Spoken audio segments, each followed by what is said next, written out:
கர்த்தரும் இரட்சகருமாகிய இயேசு கிறிஸ்துவின் இனிய நாமத்தில் இந்த அதிகாலை நேரத்தில் உங்கள் அனைவருக்கும் அன்பின் நல்வாழ்த்துக்கள். கர்த்தரின் கிருபை உங்களை எப்போதும் சூழ்ந்து கொண்டிருப்பதாக. பிரியமானவர்களே, ஸ்தோத்திரம் பெருக பெருக கிருபை பெருகும். அதே போல கிருபை பெருக பெருக ஸ்தோத்திரமும் பெருகும் என்று பவுல் பொருந்திய சபைக்கு எழுதியுள்ளான். நாமும் இந்த அதிகாலை வேளையிலே செய்திக்கு கடந்து செல்வதற்கு முன்பாக கொஞ்ச நேரம் தேவனுக்கு ஸ்தோத்திர பலியிட்டு மகிமைப்படுத்துவோம். துதியிலே வாசம் செய்யும் பரமபிதாவே, இந்த அதிகாலை நேரத்திலே உம்மை துதிக்கிறோம். பிதாவே, நீர் எங்களை உமது சாயலாக படைத்தீர். ஆனாலும் மனிதர்களாகிய நாங்கள் பாவத்தில் விழுந்து விட்டோம். உம்முடைய ஒரே குமாரனான இயேசு கிறிஸ்துவை விசுவாசிக்கிறவன் கெட்டு போகாமல் நித்திய ஜீவன் அடையும்படிக்கு எங்களுக்காக உமது ஒரே குமாரனை பாவ நிவாரண பலியாக இந்த உலகத்திற்கு அனுப்பி ரத்தம் சிந்த வைத்து ஜீவ பலியாக்கி உலையான சேற்றில் கிடந்த எங்கள் ஆத்துமாவை மீட்டு கொடுத்த உமது மாபெரும் தயவுக்காய் நன்றி செலுத்தி ஸ்தோத்தரிக்கிறோம். இயேசுவே, எங்களுக்காக பாடுகளை சுமந்து கொண்டீர், அடிக்கப்பட்டீர், நொறுக்கப்பட்டீர் மற்றும் அவமானங்களை ஏற்றுக்கொண்டீர். உமக்கே நன்றி செலுத்தி ஸ்தோத்தரிக்கிறோம். பிதாவே, மீட்டு கொடுக்கப்பட்ட எங்கள் ஆத்துமாக்களை நாங்கள் கடைசி வரை காத்து கொள்ளவும் மற்றும் நாங்கள் எங்கள் ஓட்டத்தை ஜெயமாக முடிக்கவும் எங்களை வழிநடத்த உமது ஆவியானவரை எங்களுக்குள்ளே வாசம் செய்ய நிரந்தரமாக அனுப்பி கொடுத்த தயவுக்காக துதித்து ஸ்தோத்தரித்து உமக்கே நன்றி செலுத்துகிறோம். எங்களுக்குள் வாசமாய் இருக்கும் பிதாவின் ஆவியானவரே, நாங்கள் எங்களை உமக்கு விட்டு கொடுத்து பிதாவின் சித்தம் செய்யும்படியாக நீர் எங்களை வழி நடத்துகிற தயவுக்காய் உம்மை துதித்து ஸ்தோத்தரித்து நன்றி செலுத்துகிறோம்.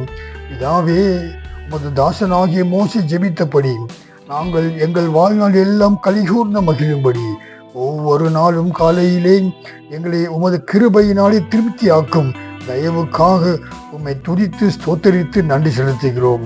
தேவரீர் எங்களை சிறுமைப்படுத்தின நாட்களுக்கும் நாங்கள் துன்பத்தை கண்ட வருஷங்களுக்கும் சரியாக எங்களை மகிழ்ச்சி ஆக்குகிற தயவுக்காய் பிதாவே உம்மை துதித்து ஸ்தோத்தரித்து நன்றி செலுத்துகிறோம். தொடர்ந்து உமது கிருபை எங்களை தாங்கட்டும், உமது ஆசீர்வாதம் எங்களுக்குள் தங்கி இருக்கட்டும். இயேசுவின் நாமத்தில் ஆமென்.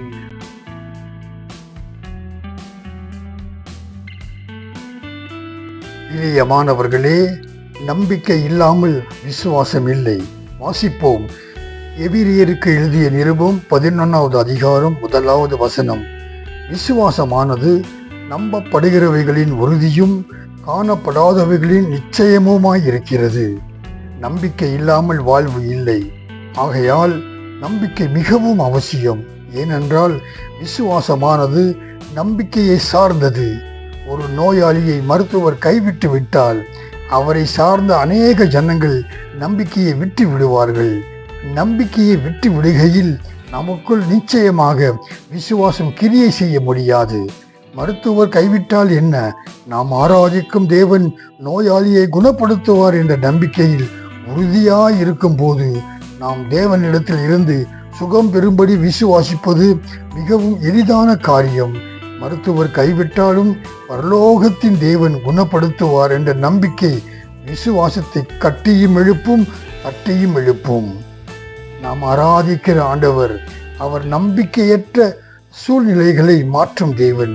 நாம் எந்த சூழ்நிலையில் இருந்தாலும், அந்த சூழ்நிலை எவ்வளவு நம்பிக்கையற்றதாக இருந்தாலும் அந்த சூழ்நிலைகளை எல்லாம் மாற்ற வல்லமை உடையவர் நாம் ஆராதிக்கும் தேவன். நம்பிக்கையற்ற சூழ்நிலையில் ஜெபத்தை விட்டு விடாமல் அவர் சமூகத்தில் உட்கார்ந்து அவர் வார்த்தையை கேட்பதும் அவர் சொல்வதை செய்வதும் நம்பிக்கையற்ற சூழ்நிலையை நிச்சயமாக மாற்றும். கானா ஒரு கல்யாணத்தில் இயேசு சொன்னபடி செய்ததால் தண்ணீர் திராட்சை ரசமாக மாறியது. கர்த்தரின் வார்த்தையை கேட்டு அதன்படி நடக்கும் போது நம்பிக்கையற்ற சூழ்நிலை மாறும் என்பதில் சந்தேகம் இல்லை. இரவு முழுவதும் பிரயாசப்பட்டு ஒரு மீனும் அகப்படாத நிலையில் இயேசு பேதுருவை பார்த்து படகை ஆழத்திற்கு கொண்டு போய் வலையை போடு என்று சொல்ல, ஐயரே, இரவு முழுவதும் பிரயாசப்பட்டும் ஒன்றும் அகப்படவில்லை. ஆனாலும் உம் வார்த்தையின்படியே வலையை போடுகிறேன் என்று சொல்லி வலையை போட்டு வலை கிளியத்தக்க அளவு மீன்களை பிடித்தான்.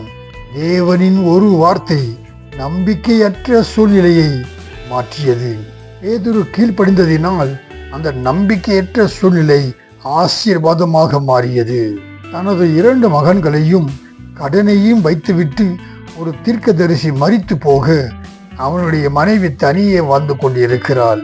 கடன் கொடுத்தவர்கள் பணம் கேட்டு வர பணம் கொடுக்கப்படவில்லை என்றால் குழந்தைகளை கூட்டி போக வேண்டி வரும் என்று மிரட்ட அந்த சூழ்நிலை அந்த விதவைக்கு நம்பிக்கையற்ற சூழ்நிலைதான். ஆனாலும் கர்த்தர் எலிசாவை கொண்டு அற்புதம் செய்து அந்த விதவையின் நம்பிக்கையற்ற சூழ்நிலையை மாற்றினார் என்பதை நாம் அறிவோம் அல்லவா?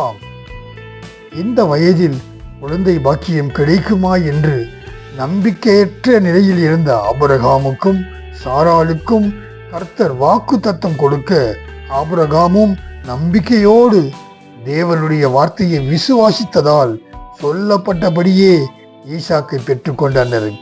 இப்படி சொல்லிக்கொண்டே போகலாம்.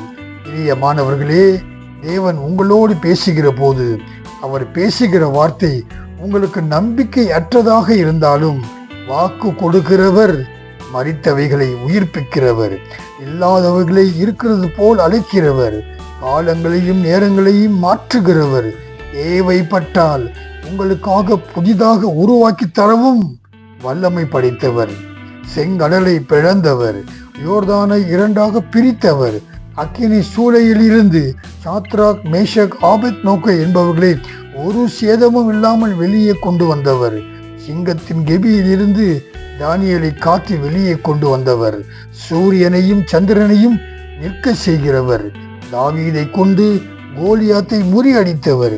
இப்படி அவருடைய வல்லமையான கிரியைகளை அடுக்கிக் கொண்டே போகலாம். பிரியமானவர்களே, அவரால் முடியாத காரியம் ஒன்றுமில்லை. ஆகையால் நம்பிக்கையற்ற சூழ்நிலையில் நாம் ஆராதிக்கும் தேவனையும் அவருடைய வார்த்தையையும் நம்பிக்கையோடு விசுவாசித்தால் நம்பிக்கையற்ற சூழ்நிலை மாறுவதை காண முடியும். பிரியமானவர்களே, சங்கீதம் 37:4 சொன்னபடி கர்த்தரிடத்தில் நாம் மன மகிழ்ச்சியாய் இருப்போம். அவர் நிச்சயமாக நம்முடைய இருதயத்தின் வேண்டுதல்களை கேட்டு நம்மை ஆசீர்வதித்து ஒவ்வொரு காரியத்திலும் நம்பிக்கையோடு வாழ உதவி செய்வார். விசுவாசிப்போம், பெற்றுக்கொள்வோம், அவரையே சார்ந்திருப்போம். கர்த்தர் தாமே நம் ஒவ்வொருவரையும் அபரிமிதமாக ஆசீர்வதிப்பாராக. ஆமேன். ஜெபிக்கலாம். அன்பின் கர்த்தாவே, இரக்கமுள்ள தேவனே, உம்மை நம்பியிருக்கும் ஜனங்களை நீர் கைவிட மாட்டீர். எங்களுக்காக யுத்தம் செய்து எங்களை சகல தீய சக்தியிலிருந்து எப்போதும் தப்புவிக்கிறவரே, உமக்கே நடி செலுத்துகிறோம். இப்போதும் நம்பிக்கையற்ற சூழ்நிலையில் உம்மை நோக்கி பார்க்கிற உமது பிள்ளைகளின் நம்பிக்கையற்ற சூழ்நிலைகளை மாற்றி மகிழச் செய்வீராக. உமக்கே மகிமை செலுத்துகிறோம். தொடர்ந்து நீர் உமது ஜனங்களை நம்பிக்கையோடு வாழ உதவி செய்வீராக.